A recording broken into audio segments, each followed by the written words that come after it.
Bagaimana terbunuhnya Utsman? Semua provokator pemberontakan ini dipimpin oleh, atau pembunuhan diprovokasi oleh Abdullah bin Saba yang disebut juga dengan Ibnu Sauda. Ini adalah Yahudi yang masuk Islam.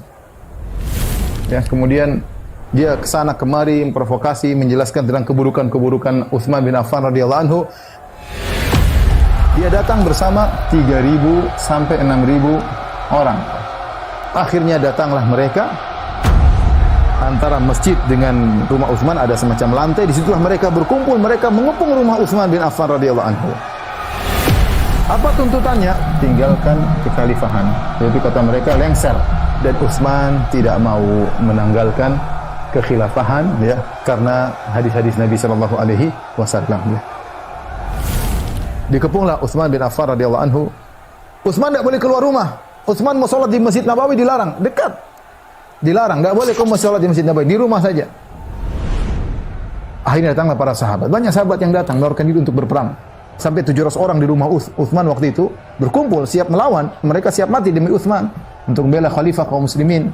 Tapi setiap mereka datang kata Utsman pulang. Utsman tidak mau terjadi pertikaian. Dia mengatakan aku tidak ingin menjadi suatu khalifah setelah Rasulullah SAW yang akhirnya timbul pertumpahan darah di antara kaum muslimin. Utsman tidak mau. Sampai akhirnya ketika hari Jumat, hari di mana Utsman dibunuh. Malam harinya Utsman bermimpi. Utsman bermimpi bertemu dengan Nabi SAW. Nabi berkata kepada Utsman, ya Utsman bin Affan, buka puasalah bersama kami. Maka Utsman ketika bangun pagi hari dan dia dalam kondisi berpuasa. Kemudian mulailah Utsman baca Quran. Dia buka Al-Quran.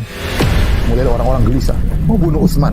Hari tersebut dia dibunuh, hari Jumat. Dalam kondisi berpuasa, sedang baca Al-Quran. Datang orang satu, ingin bawa pedang, ingin bunuh Utsman. Kata Utsman, baini wa bainaka kitabullah. Kalau kau berhukum ada Al-Quran di depanku. Utsman hafil Quran, penulis wahyu, Dzunurain, luar biasa, dijamin surga oleh Nabi SAW. Maka dia mundur, tidak berani.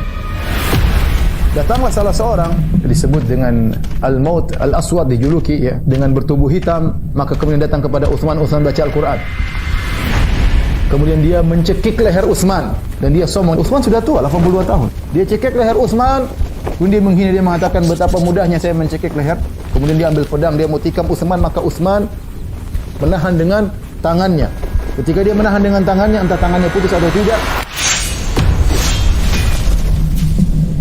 maka Utsman berkata, tangan yang kau potong ini, tangan yang pertama kali menulis Al-Quran. Maka darah pun berlumuran di mushaf yang sedang dia baca. Akhirnya Utsman bin Affan pun dibunuh oleh orang tersebut. Ditemukan darah dalam Al-Quran pada ayat fasayakfikahumullah wa huwa samiul alim. Akhirnya meninggal dunia dalam kondisi puasa di hari Jumat, sedang membaca Al-Quran radhiyallahu taala anhu. Semoga Allah Subhanahu wa taala mengumpulkan kita seluruhnya dengan para sahabat Rasulullah SAW, terutama Nabi dan Khulafaur Rasyidin radhiyallahu taala anhum ajma'in.